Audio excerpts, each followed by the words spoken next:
I want you to watch an extraordinary clip of Douglas Murray in a recent speech he gave, where he spoke about what he did in the immediate aftermath of the October 7th Hamas atrocity, the terror attack. And he flew to Israel, and here are some of the big takeaways that he took from what he saw. Because as he said, he saw everything. Have a watch. But I've never seen as much of the best and the worst of humankind as I have in the past 6 months in Israel and Gaza. I was here in New York on the 7th of October, and on the 8th of October I went down to Times Square, and there were these men and women waving signs celebrating the massacre of the previous day. They weren't calling for a two-state solution. They weren't saying we'd awfully like to do some borderline territory swaps in the West Bank. No, it was all celebrating the massacre. And some of them were doing it, and they were holding these signs in Times Square, by any means necessary, at a time when we already knew what those means included, and in fact when the massacre was still going on. And I thought then, and I said this in the Post, I thought then that a couple of things were obvious. The first is I had to get to Israel as soon as I could. The second was that we were going to see a kind of Holocaust denialism in real time, and therefore I thought I should see with my own eyes everything that had happened, everything I could see. And the third was that I noticed already what I said a couple of days after the 7th. I said, there are some times in your life when a flare goes up and everybody can be seen precisely where they're standing.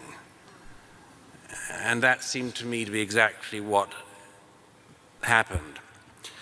I went straight to the sites of the massacres, to the hospitals where the wounded were recovering. I won't give you all of the, or even any of the terrible stories you can hear from there. I joined the pathologists in the morgues of Tel Aviv as they were trying to identify the dead. An unbelievable task, which they do with extraordinary delicacy and religiosity, actually. I spent a lot of time with the families of the kidnapped and with the survivors of the Nova Party. But I also had the great opportunity to witness firsthand Israel's response, because unlike some countries today, Israel doesn't just sit back with equanimity when it's attacked, much as some of the world would like it to do so. One of the fences that the terrorists broke into on the 7th, and I thought immediately as well after the 7th, people aren't going to realize the scale of this. This was a 4,000-person battalion-sized terrorist attack that aimed to go all the way up the center of the country. I felt rather proud, actually, to go back through that fence with the IDF when they were going into Gaza in search of the hostages. I saw the tunnel networks that Hamas has spent all these years building with your money and mine. I have a friend from the British Army, Colonel Richard Kemp, and one day we were standing underneath one of the tunnels that Sinwar had built, in which he's videoed going through. This is the mastermind of the 7th. And I said to Richard, who like me is a fan of dark humor, I said, this is about the size and width of the London Underground. And he said, yeah, and I hear it's even longer than the London Underground. I had the opportunity to say, and I think it's rather better run.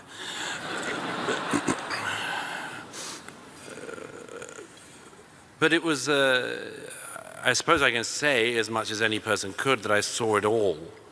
And on the day I left Israel a few days ago, I was the first person allowed in to see the Hamas terrorists who'd committed the atrocities of the 7th in the prison cells in which they're held. I mention all of this really to say, what do I make of all this? I'd like to say the first thing I would like to do is something even more heretical than what Paul Singer did earlier. I'm going to quote scripture.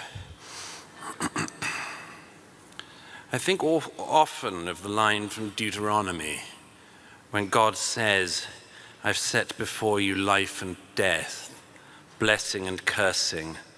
Therefore choose life that you and your descendants might live. And I think also of the psalmist who said, I shall not die, but I shall live. Because when I think of the seventh now, I don't only think of the victims, I think of the extraordinary heroes. And I want to mention them to you above all. There's a young man who's a friend of mine in his 30s. On the morning of the 7th, he woke up in Jerusalem, realized the seriousness of what was going on, got into his car, drove south, collected some guns, left a farewell message to his children and his wife on his phone, got a call from his company commander on the road saying, you have to come back to base in Jerusalem. And he said, no, we're needed south now. And his battalion commander said, are you defying an order? He said, yes, I'm defying an order. We're needed in the south. And he fought for the next 48 hours, and he survived. This is the most extraordinary speech, and you can watch the full clip online. There's so many key points that he hits on here, and he's been an extraordinary voice, courageous voice for truth since the October 7th atrocity. A few of the big takeaways. The first thing, the protesters, or the people who were cheering on October the 8th, even on October 7th, because it started in the morning. People cheering around the world, saying by any means necessary. He's exactly right that we had like a flash of light where suddenly you can see where everyone stands. Suddenly, so many people around the world understood, including myself to a new level. Really, it became crystal clear that the Palestinian cause was never about a legitimate grievance, because if it was, it would have been sorted by now. It was really about an eliminationist ideology, a hateful ideology, a jihadist ideology that simply could not tolerate the Jewish people returning to their land, re-establishing their ancient indigenous God-given homeland. And that's what it was really about. It was not about the fact that there was displacement and all these things. And we really should have realized that all along, because the great displacement that they complain about didn't happen when the Jews went back to the land. It happened when the UN said, okay, we'll split the land. You both live there. You legally purchased land. You live there, not through force and conquering each other, but you're both people, Arabs and Jews are people that are living there, and you have a right to live there. So let's just split the land. And the Jews said, fine. The Arabs said, no, we cannot accept a Jewish state.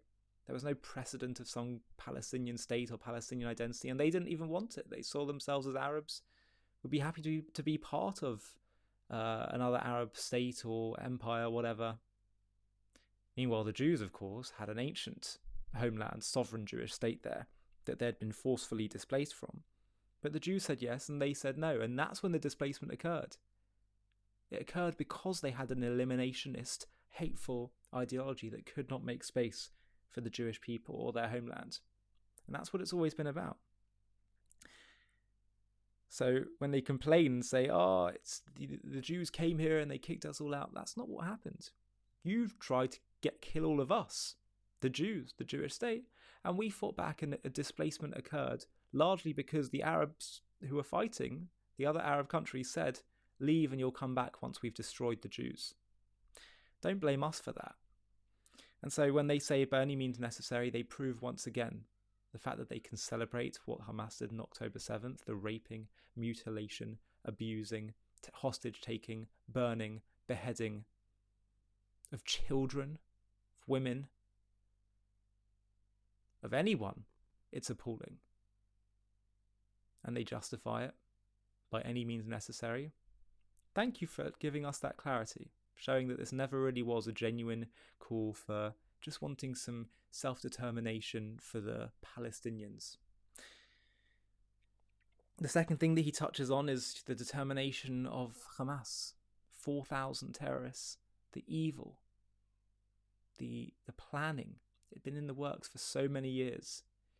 And again, it reminds me of how I felt when I went to see Auschwitz and I saw the great scale of this operation, this Nazi operation. And you think, Hamas, the Nazis, they represent such a dark, extreme, evil ideology, an ideology based on hate, based on wanting dominance, that taps into the darkest and most animalistic elements of the human condition.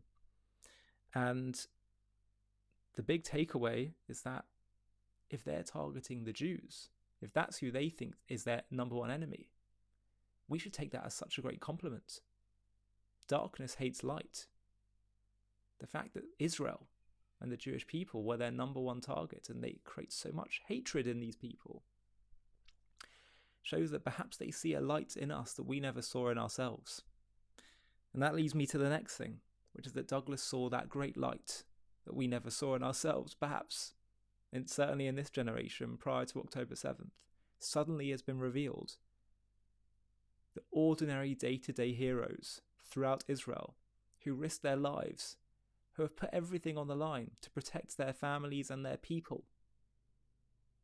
It's incredible. And the stories are countless. I've heard so many of them. I know Douglas have. Perhaps you have too. And if you want to know more, do some research. Look into it, because there are amazing stories of heroism. The kind of which that you would see in movies. And these are ordinary people who would eventually, some haven't yet, but some will go back to their jobs, go back to their families, and wouldn't get some big awards and recognition and have films made about them. Well, not yet at least. They just did what they needed to do, showed the most incredible acts of bravery. Think of even a boy who was a few years younger than me in my own community in London.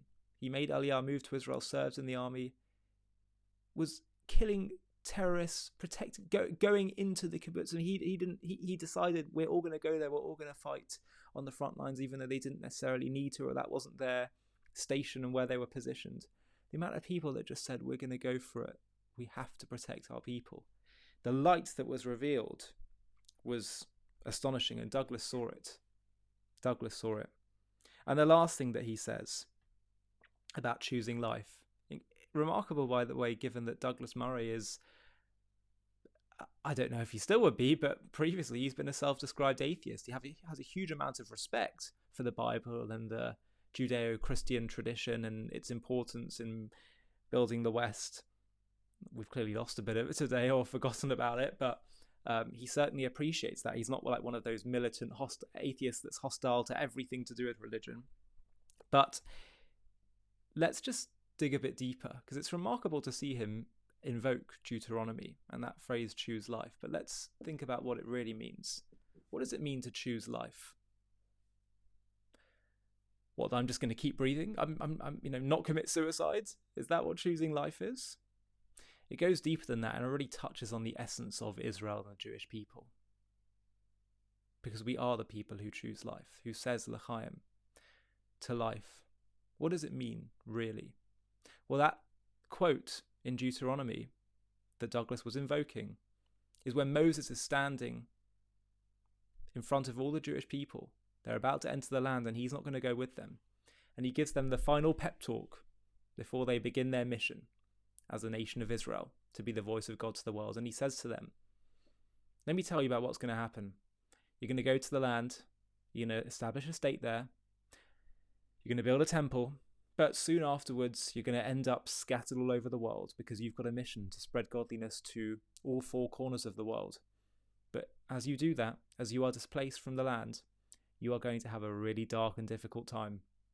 You're going to be impoverished, you're going to be persecuted, you're going to be hated, you're going to be forced to move from place to place, paranoid about our people following you. Sounds very familiar to the story of Jewish history in exile. But he says, you will come back to the land and God will redeem you. And we're seeing that happening in our times. But he said, in those dark times, when things get really difficult, I have a recommendation for you. choose life. What does he mean by that? There's two elements to living. There's the quality of your existence, and there's the quality of your life. Your existence is your needs and how much they're taken care of. How comfortable am I? How much money am I making? How is my family life? How are my relationships? How is my health? How is the quality of my comfort in life? And the truth is we have very little control over that, very little say.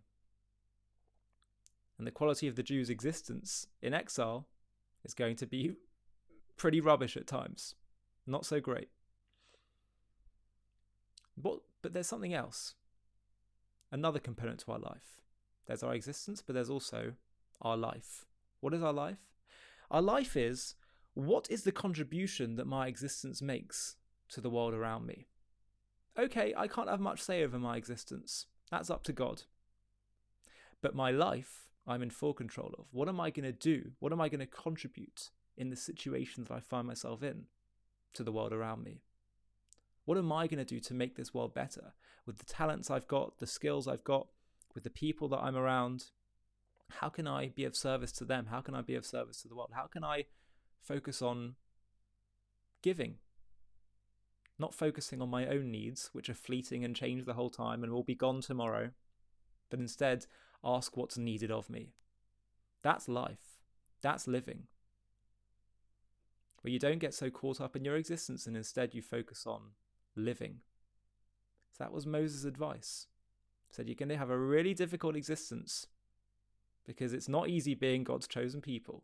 There's going to be a lot of resistance to your purpose and your mission. So here's my recommendation. Focus on living. Focus on what you can do to contribute to make this world better, to make it more godly and more divine and more good and more moral.